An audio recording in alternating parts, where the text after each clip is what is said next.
This is the Shanice Lewis Show, the #1 podcast for plus-size women. With your host, the queen of curvy conversation, Shanice Lewis.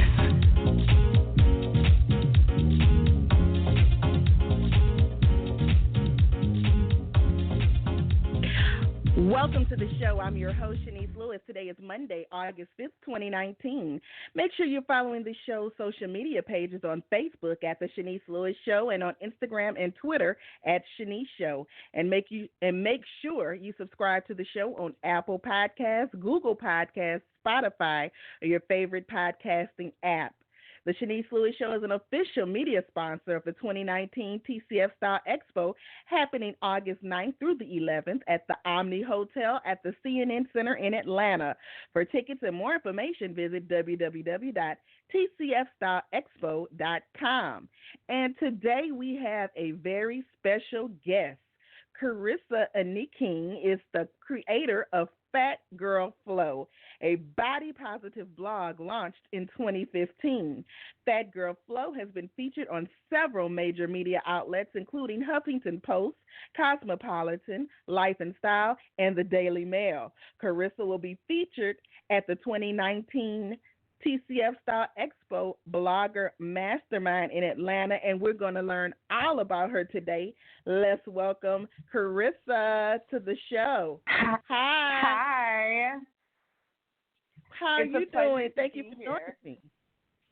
Yeah, Thank you for being here. I'm doing fantastic. So, were you confident growing up, or was that something that you had to grow into in adulthood?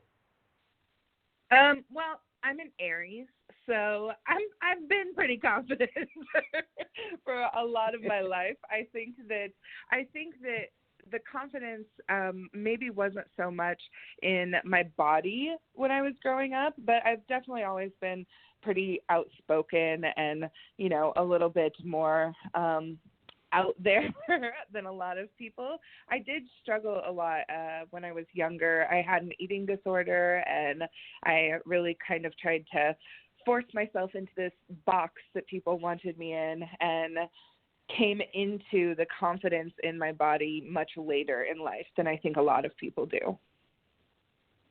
Now, you started your blogging. You started your blogging by just journaling just for release to self-help yourself? Or tell me the story how you got started. Yeah, so I decided that what I was going to do was just start kind of recording my journey through fashion. I had kind of got to a place where I felt like I had been wearing the same stuff for so long, and I had been doing it because that's kind of what society had told me would look good on me. I only wore, cinched in waists and always things that I knew people would find acceptable on me. So I decided to start blogging and kind of recording my journey of trying new styles and trying new things out, and just letting people know how that felt for me, and also along the way kind of providing people resources for where to find those clothes.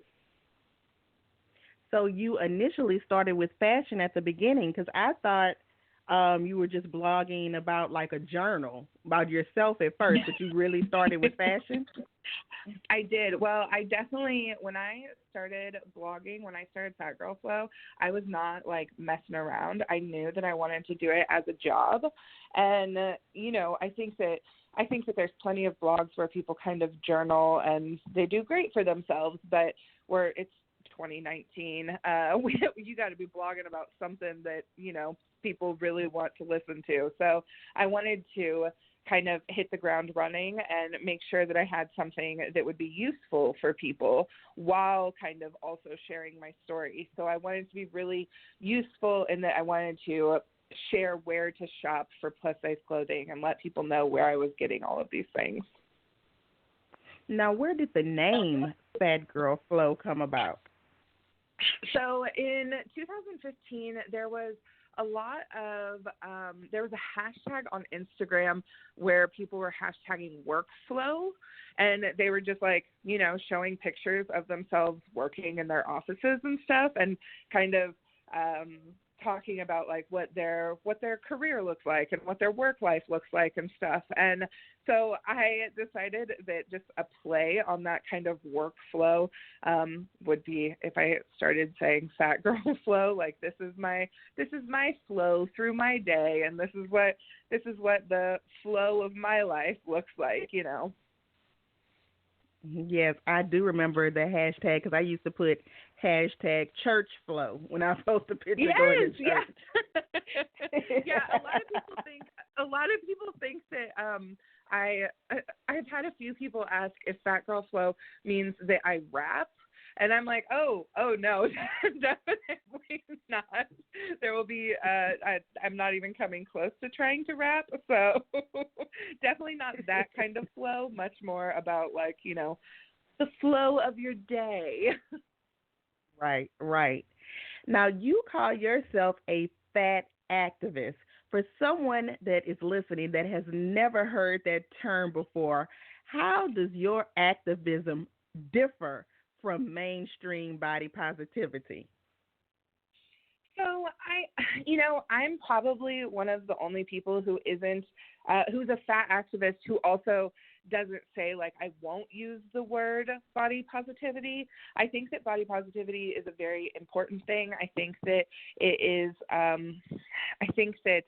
is a word that gets a little bit watered down by mainstream sources. Fat activism is very much it is a movement of people to make cultural change towards being more accepting of fat bodies. It is also a movement to make changes even to our societal structures. So fat activists very much focus on making, it's almost like disability activism in a way where we make things more accessible for fat people. We really talk about diet culture, and we talk a lot about how, there is no acceptable body and how we have to make room for all bodies as opposed to just loving ourselves. I think body positivity is kind of based in this idea that we all should love ourselves because we're all perfect and we're all beautiful, and that is absolutely true. Fat activism just focuses more on creating change and creating that change within the systems that oppress people. Would you say that fat activism is more radical or militant than the normal body positivity? I would say radical for sure. I think that there are definitely groups of fat activists that are very militant. I think that there's groups of all people that are very militant. I think that it is a radical idea, and this is why I say I don't think body positivity is bad. I think that there are people who really have these big ideas, right? And we need that kind of middle ground to help us disseminate those ideas to larger audiences.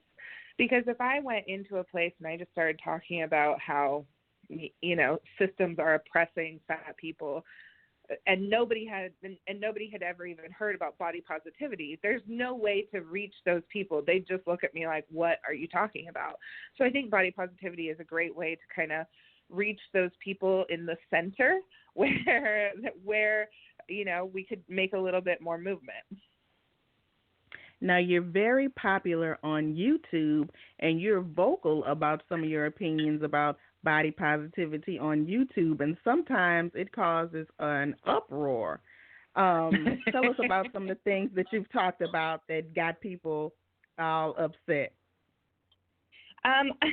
So specifically, there was one video where I made a video that says dieting is not body positive. I wanted to, of course on YouTube, you are trying to catch people's attention. So people like to look at the title and then not really listen to what I'm saying. But in the video, what I address is just how diet culture and how our society placing all of these demands on women's bodies so that we can become smaller is not body positive. It's not something that leads us to love ourselves. It's not something that leads us to feel more empowered in our bodies. And specifically in the video, what I had talked about was influencers, bloggers, and YouTubers who promote diet industry stuff such as Weight Watchers. I talked a lot about how I think that that's it's harmful as leaders in the community to promote things that might be systemically damaging, especially to young people. And yeah, it got a little bit uproarious. Yeah, and so I heard you say that you wanted to get people's attention with your YouTube video. That's the purpose of making the videos. Is being a little provocative in your videos and your pictures on Instagram, is that a part of your brand on purpose? I think that being provocative is I think that is inherent anytime you're talking about something that people won't agree with. And so I go into a lot of things knowing that people aren't going to agree, but I'm not necessarily trying to provoke them. I think that I am aware that some of my ideas are a little bit more radical, and I feel okay about that. I'm not trying to hide that. I definitely, like on YouTube, I definitely don't try to shy away from those things. I'm not necessarily doing it to reach an audience that hates me or anything. I want to just find people who are like-minded. But sometimes saying big things and, getting a lot of negative attention can also help you find a few people who really needed to hear your message. And those are the people who I really care about being provocative towards, really.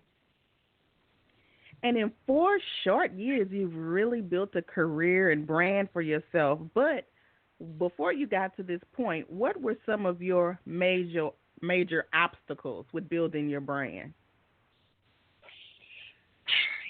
I think that one of the things, especially anyone who's doing fashion blogging kind of stuff, is always going to struggle with is figuring out how to show people things that they want to see and being resourceful to people without going broke. I mean, you really have to show people outfits, and you kind of, I see a lot of influencers these days kind of trying to live this life that looks very, very pretty, but that kind of life can really put you in the hole.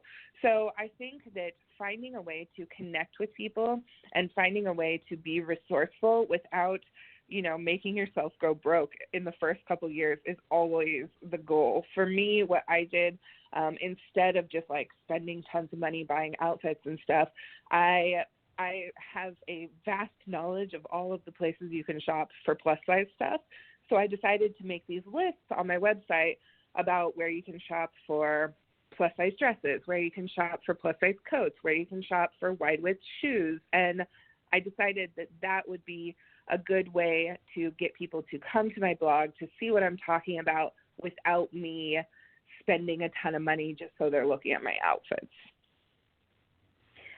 Do you feel the plus industry is putting too much focus on social media followers, and does that put added pressure on you? I think that I'm a little bit removed from that. I live in Kansas, and so I'm not in LA or New York or really anywhere with like a thriving fashion community, And so I think that I've been really lucky that I'm kind of in the Midwest, and I don't really have to pay attention to those things. Those things aren't something that come up in my daily conversations with my friends. So for me, I don't think that stuff matters. However, I see a lot of kind of competition between plus size bloggers and stuff. And I think a lot of that really truly just comes from us not talking to each other enough and not communicating how we're succeeding enough. I really think that if we created communities that shared how to succeed, it would help all of us level up, and we would all be doing significantly better, and we could start making as much money as the straight size girls who are blogging. But there seems to be a hesitance since our community is much smaller in sharing those resources. So with the bloggers competing against one another and not sharing resources with each other, have you experienced any mean girl behavior in the plus industry? I'm like I said, I feel very lucky that I am not like super involved in any drama on the coast or anything like that. I do think that a lot of our audience doesn't know that most of us know each other, or most of us have in some way interacted with one another.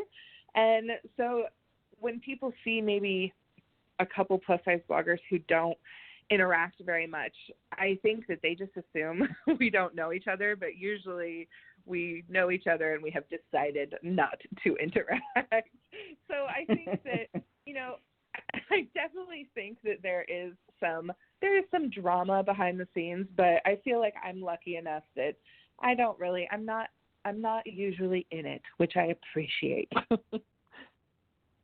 Well, do you travel and go to lots of events and meet the bloggers in person in different events? I have, yeah. So I went to CurvyCon, I believe in 2017, and I was so lucky to meet like 5 or 10 of my closest blogging friends. And the truth is, I have many friends in the blogging community that I talk to every day. I have a few really close girlfriends that I can always talk to, I can always ask questions to, and I have an even bigger group of people who are, acquaintances, who are friends, maybe not the best of friends, but who I really get along with and who I'm always happy to see whenever I go to events. And the truth is, I really do think that this community is very close-knit and very kind to each other, even if there is that kind of sometimes drama behind the scenes. Right. Now, one of the things that I think you're very passionate about is size discrimination. Do you think there needs to be more diversity within the plus industry and the campaigns that the retailers put out? Yeah, I do. I think that, when I started blogging, I was a size 24. I am now a size 28. And it has been an interesting ride. That those couple sizes have really made it. I mean, it's decreased my options for shopping, I would say, by 60%.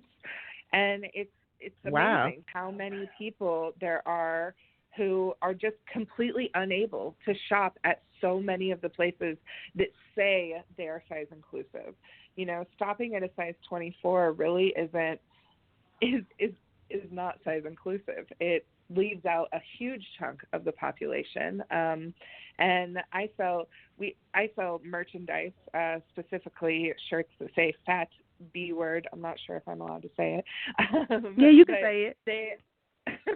The shirts say fat bitch on them, and they have it has a little heart around it. And these shirts have sold so well, and we could not find T-shirts up to size 6X to print these on. So we actually got with a manufacturer and we created our own T-shirts to have this merchandise printed on, because we couldn't find anything up to 6X. And overwhelmingly, every time we reprint these shirts, every time we print something new on these shirts up to 6X, always the biggest sizes sell out. Every single time, the biggest sizes sell out. And I think that there is just this huge gap in the market where people above size 24, size 24 to 30 are not being catered to, and people are just missing out on tons of money. I mean, of course I want these things to happen because I want people to have access to them. But I mean, more than that, these brands are just missing out on such a huge, huge market. And so, yeah, I advocate a lot for implementing larger sizes and trying to think beyond the scope of size 10 to 24. And tell me, what does fat bitch represent? If you wearing a T-shirt that says fat bitch, what does that mean? So I have a tumultuous history with the phrase fat bitch. I remember being called a fat bitch maybe for the first time when I was around 12 years old. And I think that a lot of people who have been fat or who even are fat now are very familiar with the phrase because it is something that is thrown at us so often. There was one time I remember driving in my car and these guys were hanging out of their windows hitting on me, and I rolled my window up, and the second I roll my window up, they start screaming at me that I'm a fat bitch. And it's like, yeah, well, you loved me until 5 seconds ago when I rejected you. And I think that this fat bitch concept really was birthed from taking back that phrase and really saying, hey, I am a fat bitch, and you can't use that against me. And people have been saying it forever, and I'm just reclaiming it, and I'm going to put power in it, and I'm going to call myself a fat bitch before anybody else can. And we're just going to take it back. We're going to take back that saying and represent it. And besides that one T-shirt that you have that's really popular, you have a whole line of products? Yeah, we do.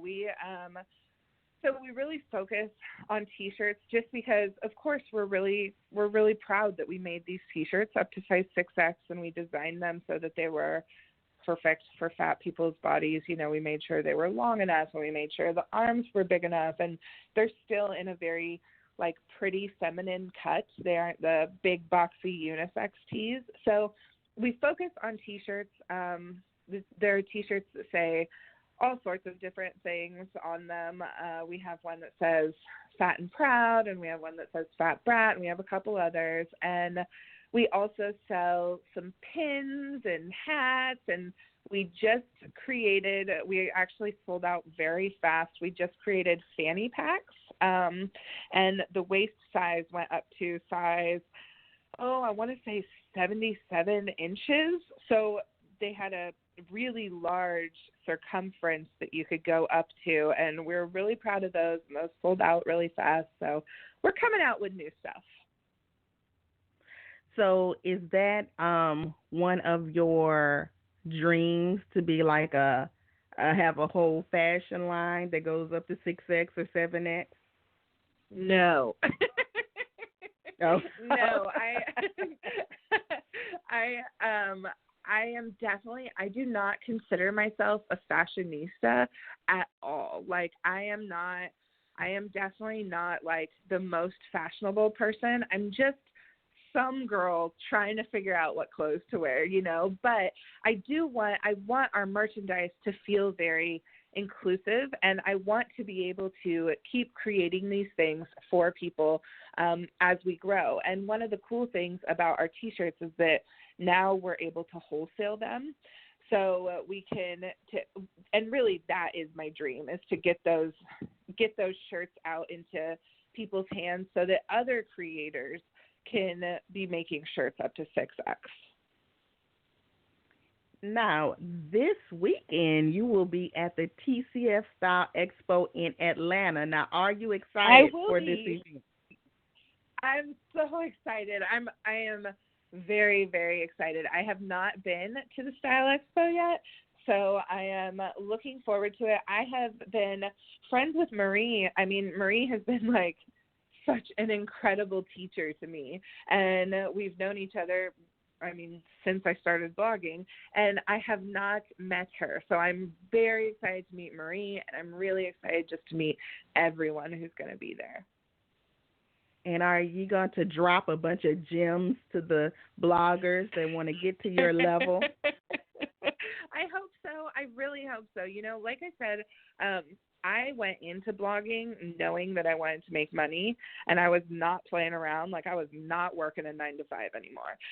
And so I feel like I definitely have a lot of information that I want to share with people, that I want to get out there. And like I said, I really believe in all of us sharing resources. That's a very important thing to me. I don't believe in like secrecy around numbers or anything like that. I really think that the more we share, the better we all are.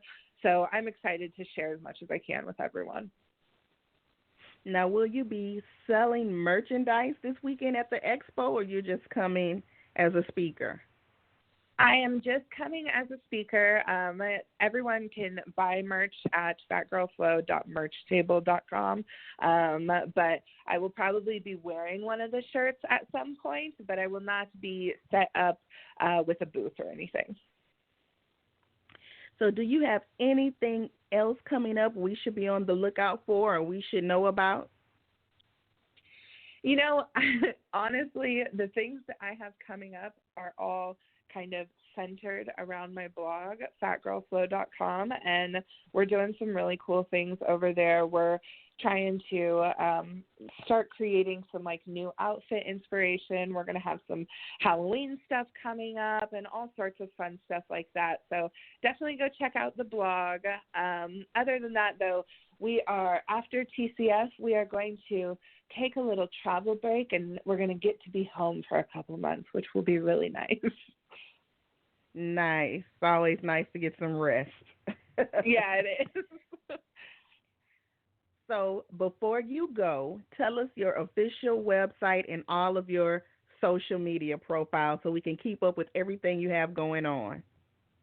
Yeah, so you can find me at fatgirlflow.com. I'm also on Instagram at fatgirlflow, and I'm on Facebook at facebook.com/fatgirlflowblog. We're kind of all over social media all the time, but I really focus on Instagram and Facebook. And YouTube is big for you too, right? Yes, I'm on YouTube too. I'm Fatgirlflow on YouTube as well. Well, awesome. We're definitely going to follow you everywhere, and I look forward to meeting you this weekend. It was a pleasure speaking with you. Yeah, it's going to be great. I'm so excited to meet you. So enjoy the rest of your week, and I'll see you in Atlanta. Thanks so much. Have a good one. You too. Bye-bye. Bye. And thank you to my fabulous guest this evening, Corissa. Make sure you check her out at the TCFStyle Expo at the Blogger Mastermind. I've been your host, Shanice Lewis. Thank you for tuning in and supporting. Until next time, keep thriving in your curves and be blessed. You've been listening to The Shanice Lewis Show. For more info about the show, visit ShaniceLewisShow.com.